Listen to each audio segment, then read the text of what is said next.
É um sim. tabu falar sobre problemas de saúde mental. É um tabu falar sobre doença mental, sobre um Ainda diagnóstico. hoje, né? E, infelizmente, é um tabu.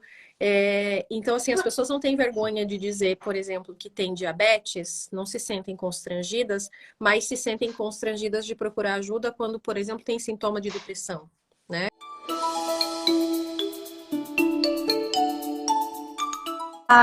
Amém! Agora vai!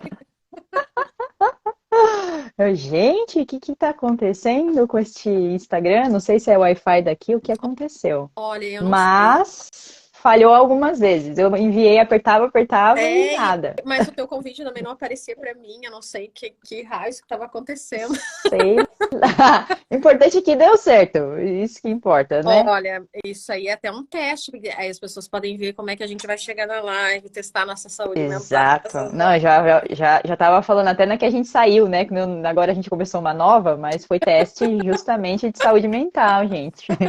Segurar a ansiedade. Você É falou isso. ainda respira. A gente, Ai, ai. a gente tem, e talvez esse seja o maior inimigo da saúde mental, um dos, né? Essa ânsia que a gente tem por querer que tudo dê certo sempre, que Ai. tudo saia sempre, ou querer ter controle sobre as coisas, né? Sobre as coisas, sobre os nossos animais, e não funciona assim. Você fala isso ainda para uma pessoa que é engenheira de formação, né? O que que você acha? Ainda uma pessoa da exatas, né? Isso, da exatas. Eu falo para os meus alunos, eu falo para todo mundo que quem me ensinou a ter paciência, quem me ensinou a ser menos ansiosa foram os cães. Se não fossem os cães, eu era muito mais, assim, eu já sempre fui, né? Eu já tenho um perfil, uma personalidade mais ansiosa. Mas para você treinar cães, para você lidar com eles, o timing é outro. Uhum. Então, se a gente não aprende a ter paciência e respeitar o tempo dele, você não tem sucesso nenhum em treino. Você não consegue nada dos pobres bichinhos, tadinhos. É, Na verdade, eles sofrem é, quando a gente quer exigir uma coisa que ainda não está no momento, né? é isso. Então, eles me ajudaram muito, me ajudam. Todos os dias eles me ajudam muito a ser menos ansiosa. Que bom, muito bem. Ai. Ah, Ana, vamos nos eu vou só apresentar? te interromper um minuto, um Claro, segundinho só, claro, porque claro. a minha mãe entrou, acabei de ver que ela entrou nessa live, e ela sempre fala para mim que ela entra nas lives e eu não vejo, passo batido e não mando um beijo para ela. Então, Pode mandar todos os beijos agora. Um então beijo para a mãe da Ana não é também. o programa da Xuxa, mas eu queria mandar um beijo para ela. Ai, ai. Tá certo. Também, ela tá aqui no Ela Brasil? tá no Brasil, aham. Ah, então, saudades. Tá certo, tem que entrar mesmo. Aí ela assiste todas as minhas lives. Daqui a pouco ela já pode estar me substituindo nas Que lives. bom. Um beijo. Então tá dado. Um beijo, mãe. Vamos lá, Vai. então, Ana, fala um pouquinho, se apresenta aí pro pessoal que não te conhece, da forma como você achar mais tranquilo para você. Ah, muito bem. Eu gosto de fazer rapidinho, porque essa não é a parte mais interessante, né?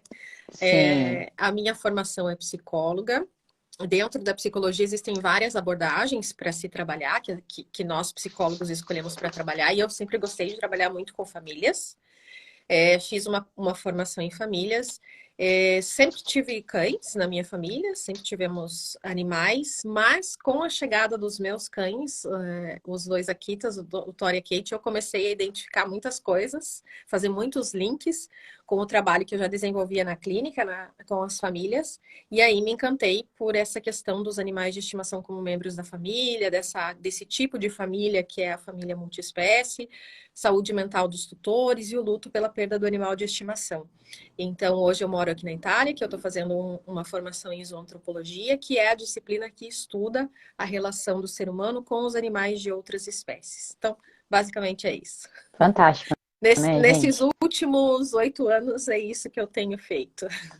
Muito bom, muito bom. Vou me apresentar rapidinho também, para quem não me conhece, eu sou a Ariane Delita, eu sou adestradora, tenho pós-graduação em comportamento e bem-estar animal, Trabalho com isso desde 2016, quando eu deixei o mundo corporativo, né? Comecei falando que eu sou engenheira de formação, então larguei tudo para trabalhar com bicho, que eu adoro. E estou muito feliz de ter a Ana aqui, porque foi a partir de uma necessidade que eu tive com os meus alunos, né? Entendendo um pouquinho que não é só o adestramento, que não é só o animal, que existe um contexto, que existe um ambiente, um relacionamento, e que existe impacto, né, de tanto do humano para o animal tanto quanto, né, o animal para o humano. E isso me fez levantar uma luz, assim, gente, a gente precisa trabalhar também, né, com o tutor, com as dificuldades, porque isso impacta direto no treinamento, na educação dos cães, e muitas vezes as pessoas não conseguem identificar, né? Foi daí que a Ana surgiu aqui, né? E foi super bom ter conhecido ela e a gente aprendeu um pouco mais, né? Já participei até de grupo de, de discussão aí Uhum. sobre essa parte de zoantropologia, que é muito legal, gente. Recomendo vocês seguirem o perfil da Ana aí. E vamos bater um papinho sobre saúde mental hoje, né? A gente falou do janeiro branco, né? Dessa questão da conscientização mesmo, né? E aí eu achei muito legal poder te chamar aqui hoje, porque é sua, é nossa, mas você é a pessoa-chave aqui para ajudar um pouquinho os tutores. E aí até você falou, né, muito dos tutores, e eu queria colocar também os adestradores nessa nossa conversa, né? Porque também existem ansiedades, frustrações, culpas, né? Coisas que acontecem tanto para o tutor quanto para aquele adestrador que está ali perto da família, ou mesmo até a expectativa, que eu acho que deve ser um ponto que mais atrapalha, às vezes, o adestrador, né? Que a expectativa sobre aquele desempenho ou sobre o que se imagina, né? E o quanto que é essa relação, né? Esse tripé aí do adestrador, do tutor e do pet, né? Uhum. Uhum. Acho que vou começar então pelo nosso roteiro falando um pouquinho o que é o Janeiro Branco, né? Sim, No mundo hoje em dia, e no Brasil isso é bem forte, a gente tem meses em que a gente marca algumas coisas e pega essas coisas como tema, como pauta para discutir, para divulgar, enfim, para conscientizar, para conversar sobre essas coisas, né? E o mês de janeiro, então, foi escolhido para falar sobre saúde mental.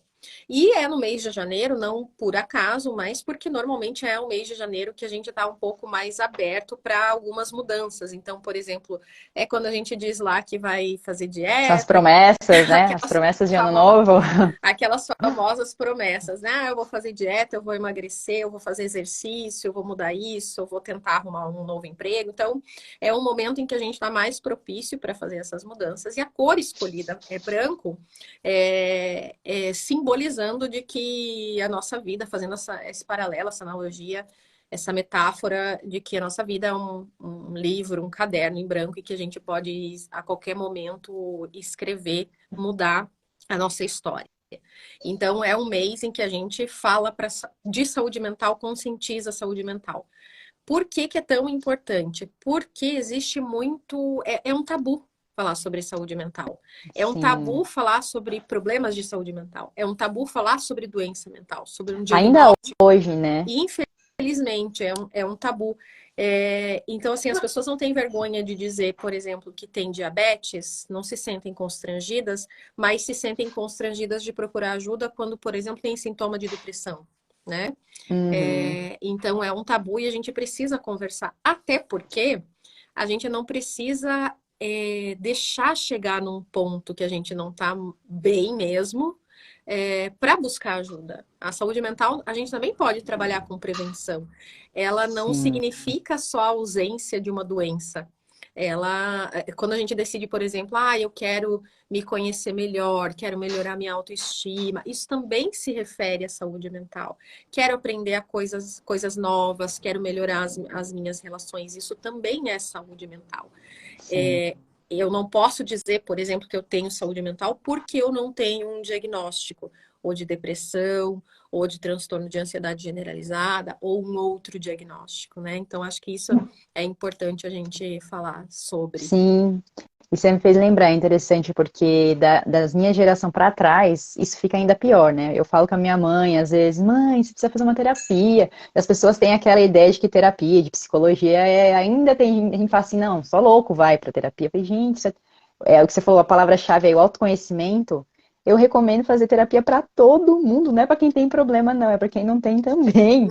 Porque não tem terapia. Eu fiz por bastante tempo, e para mim foi assim: é uma descoberta que você tem de muitas coisas que estão lá no fundo e que te ajudam, óbvio, né? Esse processo ele é doloroso no momento, até você identificar determinados gatilhos, coisas que te acontecem, mas depois aquilo é muito libertador, você saber o que, que te dispara, como que você reage, até o que você falou, né, da prevenção, você começa a perceber o que te drena a sua energia, o que te causa algum desconforto, como que você pode melhorar, né, e não chegar nesse ponto, Uhum, né, na uhum, depressão, por exemplo, não é um processo fácil, né, de você uhum. se entender e o que leva a isso, Sim, né?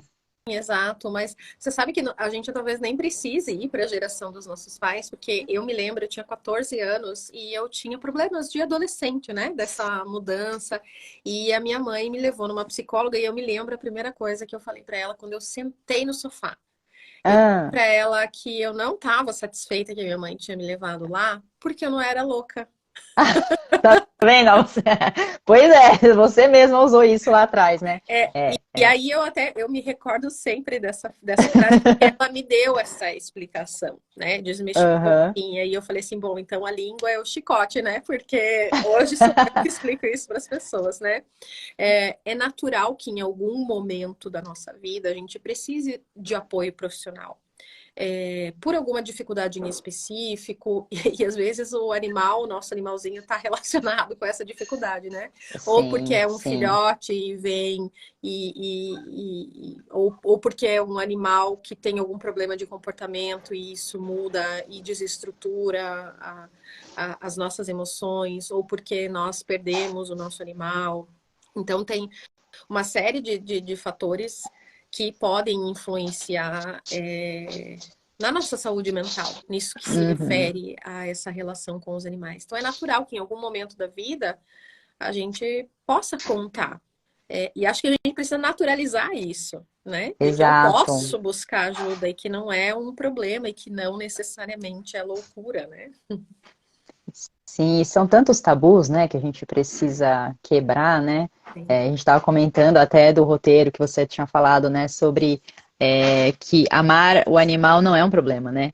E aí a gente, até falando já um pouquinho sobre isso que você falou, né, da questão, as pessoas, elas não procuram, né, ajuda muitas vezes para problemas N, né? Na verdade, cada um tem problemas pessoais, enfim.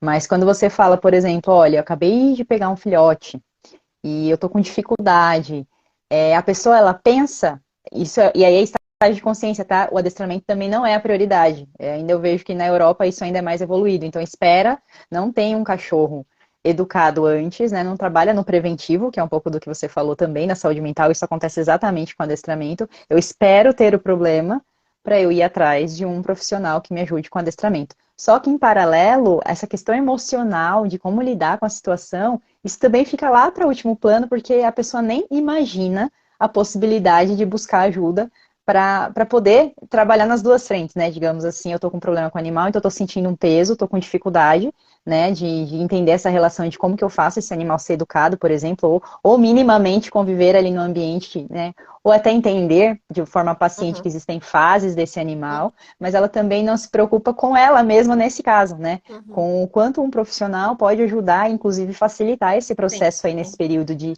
ter esse animal, né? sim. Sim, talvez uma das primeiras coisas que surpreenda as pessoas multiespécie eu observo é assim, quando é um animal de primeira viagem, é a primeira experiência da pessoa com um animal, sob os cuidados dela, porque às vezes ela já teve experiências na casa dos pais, né? Uhum, uhum. Ela se surpreende por essa ligação emocional, isso às vezes assusta ela pela intensidade dessa ligação emocional que começa a ser construída. Sim, E isso assusta um pouco as pessoas. Alguns acham, inclusive, que isso possa ser um indicador de algum problema de saúde mental. Então, por exemplo, você está se conectando com o seu animal porque você tem depressão, porque você não tem filhos, porque você está de luto, porque você não tem namorado, porque você não é casada. Então, eu sempre brinco com as pessoas assim, olha, se você tem um problema de saúde mental e você tem um animal, me desculpe, você teve primeiro, você tinha já primeiro.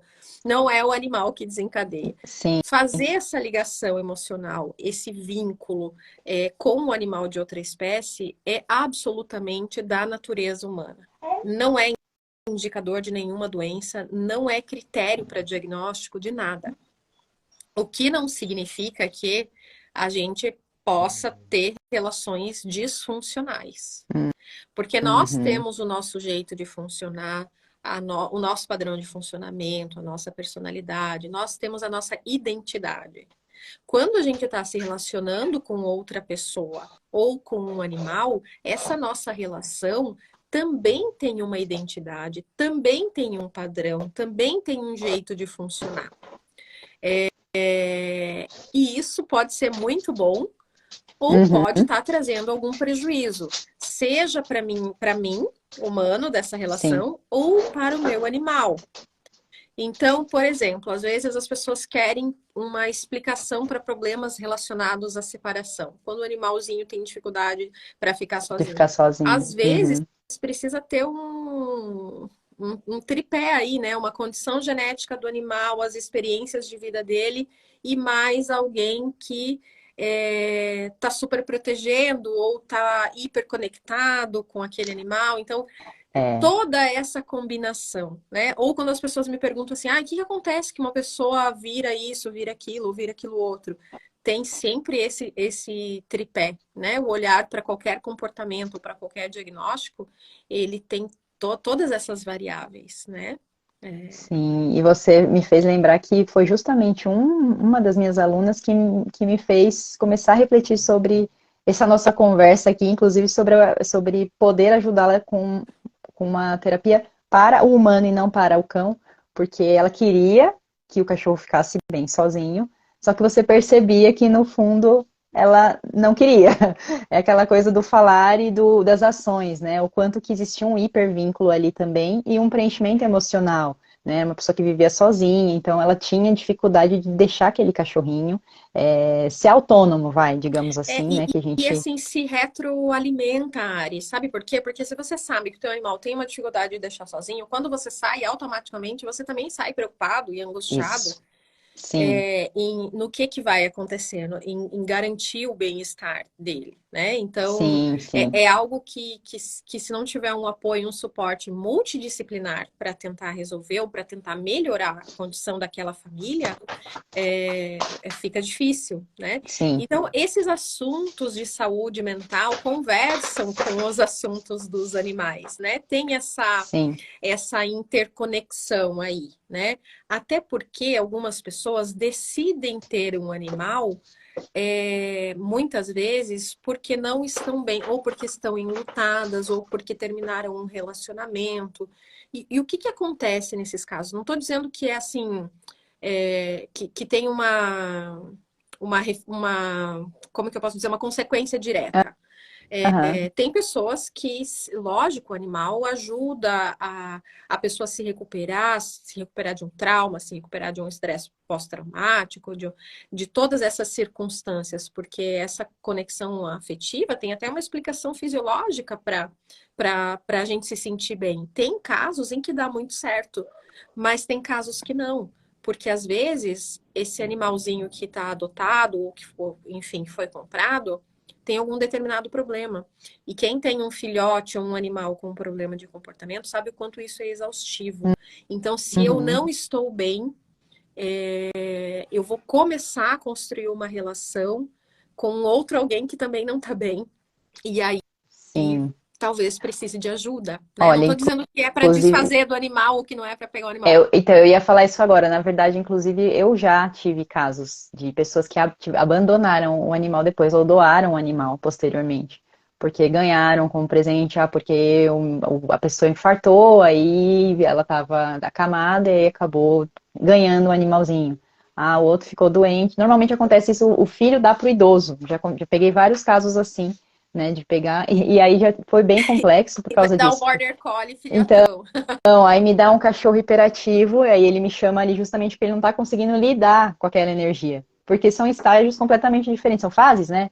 diferentes de vida. E isso é um ponto também para a gente prestar atenção na nossa saúde mental, porque a gente criou um problema, nós mesmos criamos um problema ali nesse caso, né? De ter um animal que não está sendo esperado, ele não fui preparada para ter aquele animal, não me programei, não estudei, não vi o que era realmente necessário, escolhi uma raça também mais ativa do que eu imaginava e acaba se transformando num problema ainda maior, né? De quem se programa, que já é um trabalho, né? Você receber um animal novo, mesmo você se programando, você estudando, já vão ter fases. Imagina uma pessoa que não se programa, né? Como que é? Sim, sim. E assim, não é para desincentivar ninguém, né? Não! Senão daqui a pouco vai sumindo o povo da live, fica só minha mãe, né?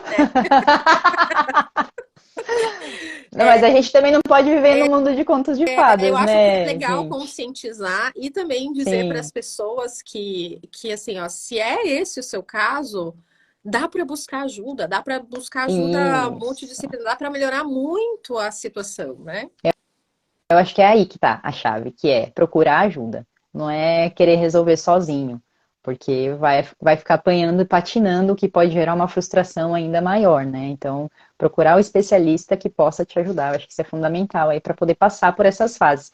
E, inclusive, né, a gente falou de cães chegados, mas o processo de luto também, como você vem trabalhando bastante, né, nas suas redes, falando bastante sobre isso, também é legal a gente conscientizar esse tutor que está passando por um momento difícil, que ele precisa pedir ajuda, que não é frescura eu estar enlutada por um bicho. Às vezes você escuta, né, besteiras desse tipo, falando assim, mas é só um cachorro. Ah, mas é só um animal. Gente, existe sentimento, existe relacionamento, existem várias coisas ali envolvidas, né? E cada um sente de uma forma e a gente precisa primeiro respeitar essa pessoa que está sentindo essa dor, e você já passou por isso, eu já passei por isso, e assim, é extremamente doloroso, é extremamente difícil, então a gente não pode tratar isso como uma coisa banal, como uma coisa que não existe, que é só um animal, não é isso, né? E aí as pessoas, eu tô emendando aqui, mas eu vou deixar você falar. É, as pessoas, até por esse preconceito, elas acabam não buscando ajuda pelo que elas escutam também. Ah, é uma dor que vai passar, é uma coisa. E aí poderia ter um processo, uma ajuda, um apoio, onde essa pessoa consiga digerir esse processo de uma forma melhor, né? Eu acredito. Uhum. Não, com certeza. E você sabe o que que é pior? A gente ouvir isso é uma coisa. O duro é quando a pessoa procura ajuda e ela ouve esse tipo de coisa de um profissional que está desatualizado. É, E eu não sei sim, se tem profissional da saúde assistindo a live aí, mas assim, não é incomum. Na maioria das vezes, as pessoas que chegam até mim procurando atendimento psicológico já passaram por um outro profissional da saúde que não só negligenciou esse vínculo, como também fez um julgamento e uma crítica. O que piora muito, né? Porque o exato. luto em si, ele não é considerado um problema de saúde mental, apesar de ele ser doloroso, estressante, e cheio de sintomas, né? Em que a gente tem sofrimento, tristeza, ansiedade, mas a priori ele não é considerado um problema de saúde mental, ele é considerado uma adaptação a essa perda, a esse vínculo que foi rompido, e é inclusive desejável que exista esse processo de luto. Quando é pelo um animal de estimação, como não existe esse reconhecimento, há uma tendência desse processo de luto ser um pouco mais complicado pela falta de apoio que as pessoas vão ter. Sim, eu imagino, imagino. Ainda É, tem até um comentário aqui da Lízia, onde eu trabalho, ninguém sabe do meu luto, porque sei que falariam era só uma cachorra. é, E é isso, né? A gente escuta e isso mesmo. aí É, o luto ele tem algumas reações que impactam na nossa vida profissional, né? A nossa performance diminui, porque muitas vezes o nosso sono ou aumenta muito ou diminui muito, o nosso apetite ou aumenta muito ou diminui muito. É, Reações como tristeza, raiva, problemas de relacionamento. É óbvio que a gente não vai trabalhar com a mesma performance do que não tivesse enlutado. E as pessoas não poderem saber disso, ou se souberem você ser vítima de algum tipo de preconceito ou bullying, às vezes até, uhum. é péssimo. Porque isso, ao fim e ao cabo, é um problema de saúde pública. Imagine quantos tutores enlutados nós temos por aí nas empresas. Com E aí, certeza. muitas vezes, E é engraçado você falar que não é considerado, né, como um problema de saúde mental. Eu vou dizer por mim, eu fiquei 3 meses em quase que depressão. Eu não queria fazer nada, eu não queria sair da cama. Quando eu perdi o petisco, que foi o primeiro animal que eu cuidei. Tipo, meu primeiro e depois saí da casa dos meus pais, né? uhum. Então, assim, pra mim foi uma coisa, assim, de me arrastar e de não conseguir produzir. De fato, eu não produzia. Mas você sabe que esse conceito do luto não ser um processo de saúde mental não quer dizer que ele não implique em ser doloroso, mas não quer dizer, no sentido de evitar que as pessoas evitem de vivenciar. Sim. Como você dá um remedinho pra passar. Isso, ou que Hum, hum, ele hum, fosse, ou que a gente tenha que, por exemplo, medicar todos os sintomas, controlar todos os sintomas, porque expressar uhum. dor, expressar tristeza, expressar raiva é fundamental para a gente se adaptar a essa vida que a gente vai ter sem aquele animal que a gente ama tanto, né? Sim. E que Sim, faz faz super parte da sentido. nossa vida e que colabora com a nossa saúde mental. Sim, com certeza. Com certeza. Bom, e aí como é que a gente identifica que a gente está precisando de ajuda, Ana? Assim, ó, eu gosto de explicar que a gente tem uma tendência de achar que uma questão de saúde mental pode ser só quando eu tô me sentindo muito triste ou quando eu tô me sentindo irritado. Às vezes a gente passa batido nas nossas emoções, porque a gente não aprende a dar nome para as nossas emoções, né? A gente aprende o quê? Não pode sentir raiva, é feio, é isso que a gente diz para as crianças, né? Ou Uhum. quando uma criança se machuca e está sentindo aquela dor física e chora, a gente diz o quê? Não foi nada, Foi né? nada, Mas tadinho, não pode como nem não foi nada? sentir a dor. Aí a criança está sentindo a dor e a gente está dizendo que não foi nada. E aí, olha que confusão que a gente faz. Então, a gente tem essa tendência de ficar desconectado das nossas emoções, né? Não identificar quando está ansioso, não identificar quando está com raiva, ou achar que é feio sentir raiva, né? É uma emoção humana tão natural quanto a alegria. Então, Sim, às vezes a gente passa batido nas nossas emoções, nos nossos sentimentos e começa a sentir as coisas no corpo. Então, muitas vezes é a falta de sono ou excesso de sono, é a falta de apetite ou excesso de apetite, é problemas de relacionamento, ou é problemas no trabalho, ou é problemas com o animal, então estou mais impaciente com o animal. Começo a perceber que aquilo que me interessava já não me interessa mais, começo a observar. Mudanças, coisas que eu gostaria de fazer já não faço, aquele jeito que eu funcionava já não é mais o mesmo. Normalmente são esses os indicadores que a gente percebe e que a gente pode ficar atento para buscar ajuda. Às vezes, as pessoas falam assim para mim: Ah, eu acho que eu tô bem. Ah, ok. Você sente dor de cabeça? Ai, sinto, nossa, toda semana. Dores musculares você tem? Ai, nossa, ó, tô travada aqui. Você tá com algum meu sintoma de Deus. gastrite? Nossa, meu estômago tá ferrado. Então, assim, talvez você não esteja tão bem quanto você tá achando que tá bem, né? Então, a gente acaba normalizando algumas coisas, né? Isso que é o difícil, porque existe uma exigência. Eu falo que eu trabalhei em empresa, no mundo corporativo, muitas horas, e você fica naquilo e fica ligado naquilo, e você vai com dor, você toma um analgésico que tá bom, e você nunca vai buscar a causa. E é o que você tá falando, né? Não é nada. Não, gente, tem uma causa ali, tem uma coisa que muitas vezes é psicossomática, né? Então, E você sabe que tem uma coisa que as pessoas têm queixado muito hoje em dia que está relacionada com a exaustão. Quando você descansa, mas você não se sente descansado. Você uhum, vive aquela rotina ou do trabalho, ou com o seu animal, ou com o seu processo de luto, sempre na exaustão. E aí isso é péssimo, porque o nosso cérebro, quando percebe que estamos exaustos, faz economia de glicose. E aí a gente começa a perder algumas coisas, né? A nossa cognição não funciona bem, e aí a gente começa a tomar péssimas decisões na vida. uhum. A nossa capacidade de autorregular as nossas emoções fica prejudicada. Então, quando eu fico estressado, eu fico muito estressado e não volto no meu estado normal. Ou quando eu estou muito ansioso, fico muito ansioso e não volto, demoro para voltar no meu estado normal. E se a gente tem um animalzinho que vive com a gente, é óbvio que isso vai impactar na saúde mental Tudo. deles. deles também, gente. É aí que tá. A gente impacta diretamente, não tem como. E Você você sabe vê nas que, casas. e às vezes é até nas pequenas coisas. Quando a gente chegou aqui, na Itália, o Tori estranhava a forma com que as pessoas conversavam. Porque aqui o italiano é uma língua mais vocal, então as pessoas falam mais alto, gesticulam Uhum, muito.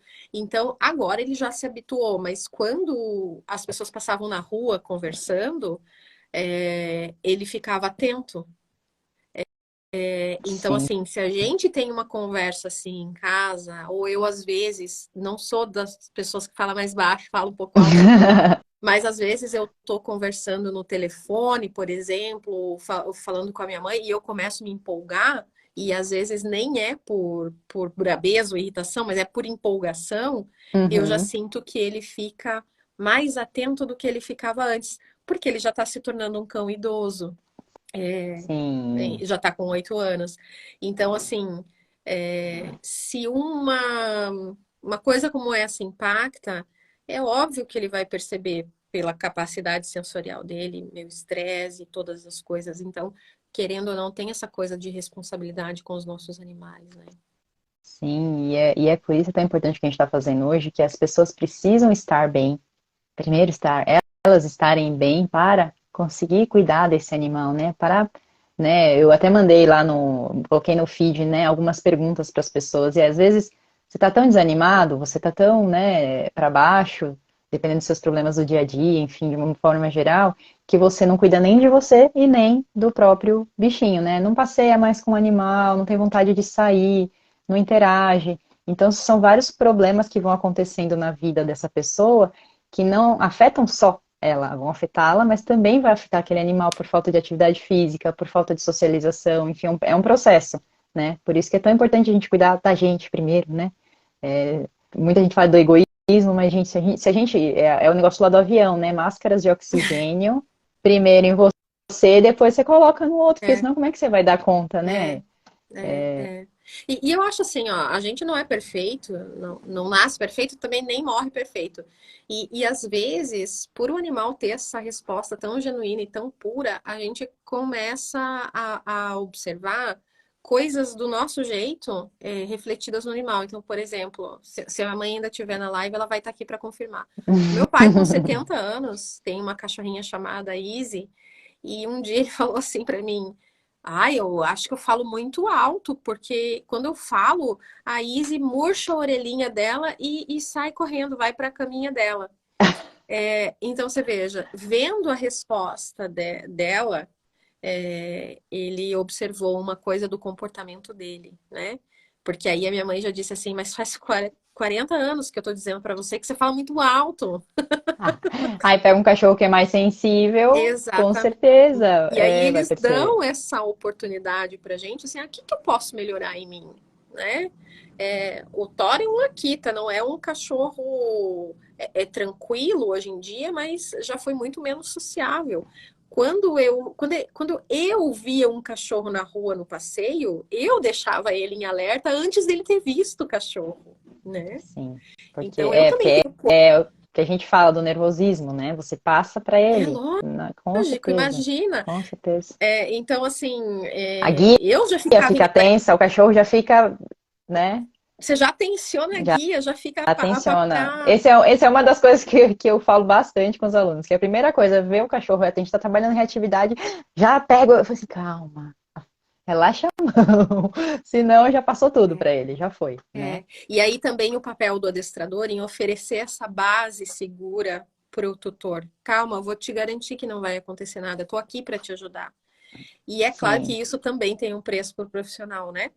Porque a gente fala muito sobre o burnout na medicina veterinária, e sim, é justo que a gente fale sobre isso, mas muito pouco a gente tem falado sobre esse desgaste emocional do adestrador.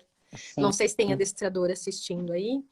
Eu acho que tinha, viu? Tinha adestrador aqui, sim. Tinham alguns. Então, tem essa tem essa questão também do profissional cuidar da sua saúde mental, Sim. porque são muitas horas de trabalho, você está trabalhando com o vínculo das pessoas com seus animais, né? Sim, às vezes são problemas muito sérios, né? casos de agressividade, casos mais graves mesmo, né? Que pode ter acidentes, inclusive. Então, existe uma preocupação ali com a família, com o próprio adestrador, né? De não sofrer nenhuma lesão.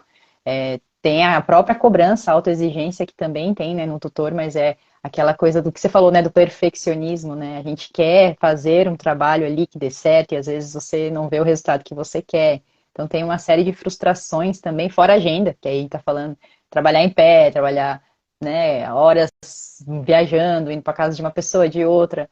Tem todo um cenário aí que com certeza precisa ser. Sim. A gente precisa fazer muita meditação, eu faço meditação e yoga para conseguir lidar com as diversas situações. Eu só Sim. queria ler um comentário aqui da Letícia, que ela falou aqui, ó, eu busquei ajuda, porém acredito que somente o tempo ameniza a dor. Então, ainda falando lá do nosso processo de luto, né? Sim. Sim. Precisa tempo. Precisa tempo. É como uma ferida que a gente tem na pele que precisa tempo para cicatrizar. Sim. Eu acho que isso é para tudo, né? Não sei, não é só para o luto. Às vezes a gente quer acelerar processos, né? Até quando a gente está falando do adestrador, essa coisa de querer que o tutor tenha resultado, claro, né? A gente está ali, a gente quer, né? O melhor para aquele cachorro, o melhor para aquela família. Mas às vezes existe um ritmo diferente do tutor, existe o ritmo do cachorro que a gente vai conhecendo ao longo das aulas, enfim. Mas a gente precisa, não é fácil, mas é trabalhar essa expectativa, trabalhar formas da gente fazer essas aulas, enfim, essas orientações e colocar de uma forma que a gente está fazendo o nosso melhor, né? E não se cobrar tanto e não chegar a esse ponto, né, da ansiedade, de não conseguir dormir por causa de um caso ou algum problema, né? Eu acho que isso é importante aí para os adestradores também. E eu sempre digo assim, olha, não é tudo que tem solução. Às vezes tem coisas que a gente vai conseguir só Exato, melhorar um pouco. E isso. tudo é um processo, né? Qualquer coisa que a gente vá fazer é um processo. A gente não sai construindo o nosso vínculo, não sai quando o nosso animal chega na nossa casa. Esse vínculo ele não acontece nesse dia, ele não se constrói nesse dia. Com as nossas interações, na medida que a gente vai se relacionando com ele, isso vai ser construído. Os problemas de comportamento também vão sendo construídos. Sim, Mas a melhora deles também, né? exato. E a gente esquece uma outra questão que é assim, tanto para o profissional psicólogo da saúde mental quanto para o adestrador, a nossa relação com os nossos clientes, pacientes, também é o que possibilita construir a cura ou a melhora.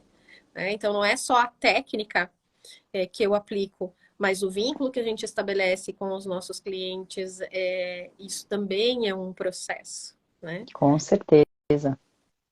Com certeza, quando você começa a ter a empatia, entender como aquela família funciona, entender aquele relacionamento, os trabalhos vão muito melhor, isso sem dúvida, Uhum. do que você focar só numa coisa, né? Focar só no animal ou só naquele problema de comportamento, não, aquilo é só a pontinha, né, do iceberg, quando a gente fala de um contexto ali familiar e de tudo que está acontecendo ali, né? Por que que aquele comportamento começou? Então, o adestrador não pode, né? Não consegue, não deve fazer esse trabalho olhando só aquele problema, isolado ali, não. Ele tem todo um contexto que a gente não pode esquecer, Uhum. né? Uhum. Deixa eu pegar a folha aqui que ela caiu, peraí. Vai lá, vamos ver o que mais tem. Ai, ai, chegou. Não, eu não sei se tem, mas tem mais alguma pergunta? Não, a gente estava falando, né? A gente falou de tantas coisas, mas eu acho que a gente podia falar dos prós e contras do vínculo, né? Com esse animal de estimação.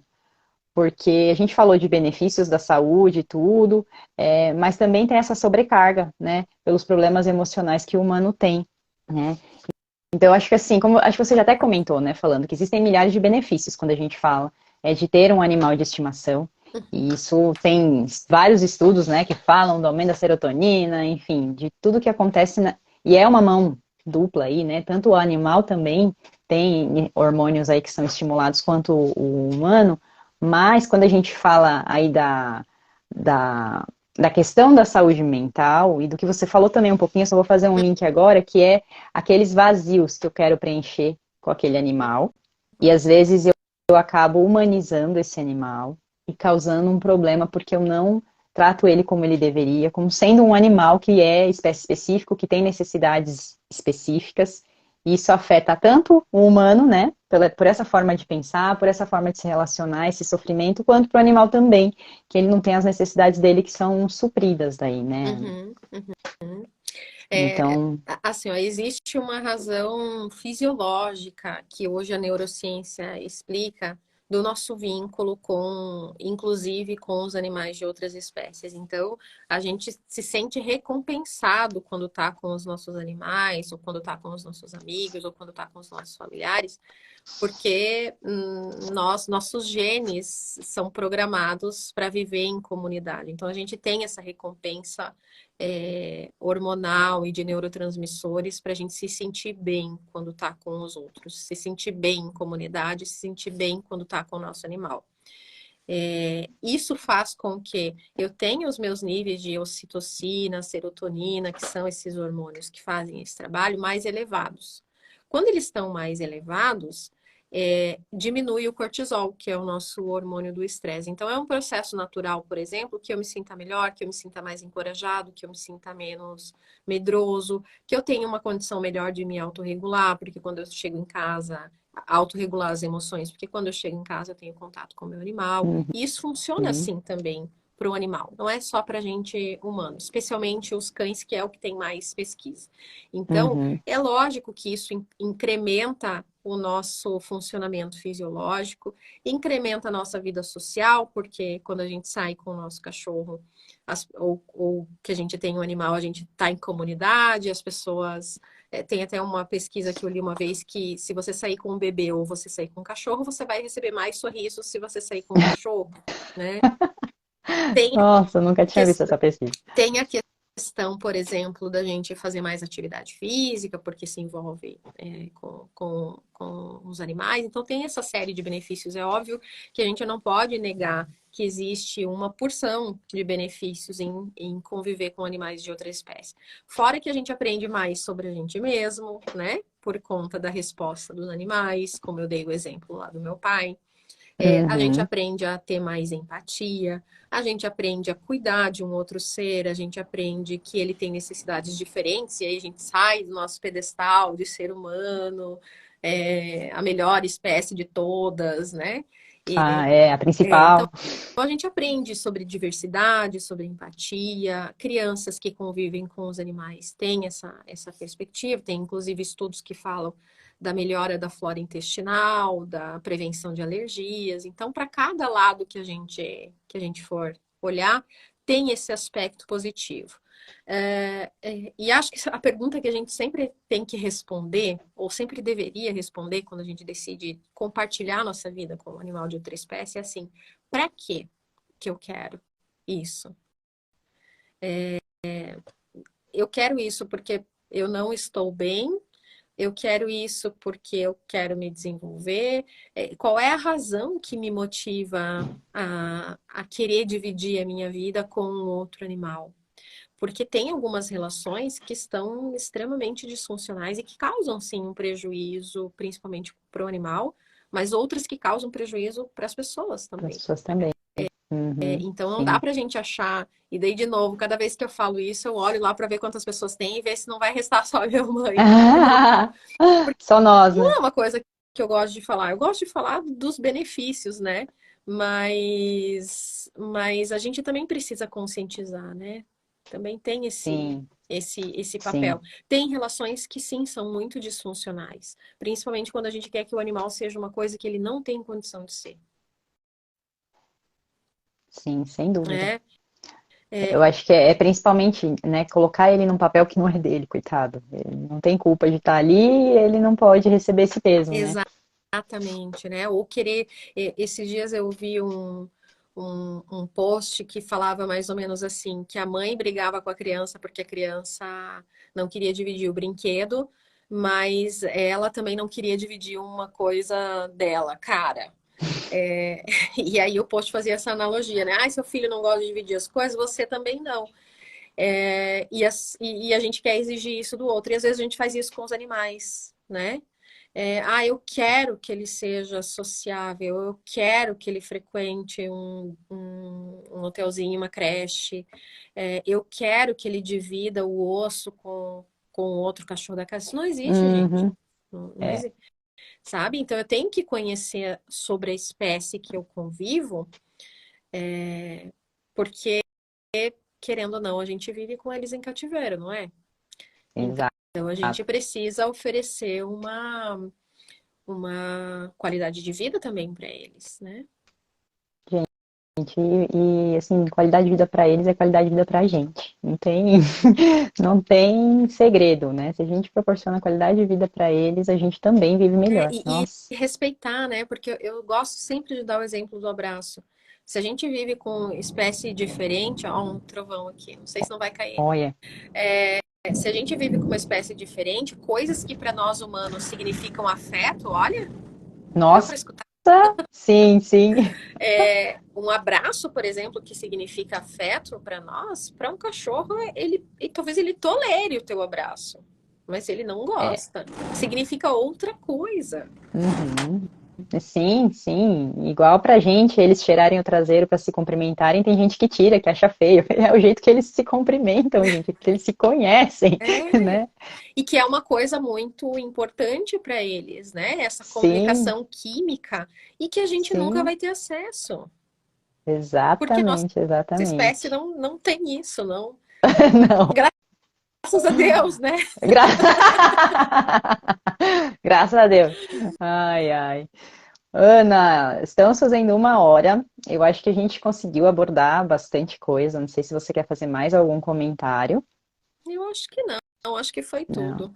Sim, acho que o mais importante é a gente perceber os nossos sinais, assim, fazendo um resumão, né, do que a gente falou. E respeitar, né, o limite dos cães e também essa interação. E todas as coisas que você disse que são importantes, que são legais de serem feitas com os cães, para socializar, o passeio. Então, acho que existe uma combinação aí de fatores da relação dos dois, né, que traz esses benefícios e que a gente tem que estar atento aí no nosso autoconhecimento para ver o quanto que a gente está aqui respeitando a gente mesmo e respeitando esse limite desse animal. Uhum. Muito obrigada por Imagina, foi um você ter prazer. aceitado o Obrigada pelo convite. convite. Adorei. Espero que o pessoal também tenha gostado. Eu vou fazer aqui um print da nossa tela. Deixa eu só desativar os comentários, senão vai ficar. Aê, foi. Muito obrigada, Ana. Imagina, ó, que bom que deu certo agora a internet, porque tá desandando uma chuva aqui que eu não sei se não ia cair. Olha só. Então, aqui também estava para chover aquele vento, então nem começou, quem sabe. Vai chegar aqui daqui a pouco também. É. Um beijo, gente. Um beijo. Obrigada. Boa noite. Tchau. Tchau, tchau.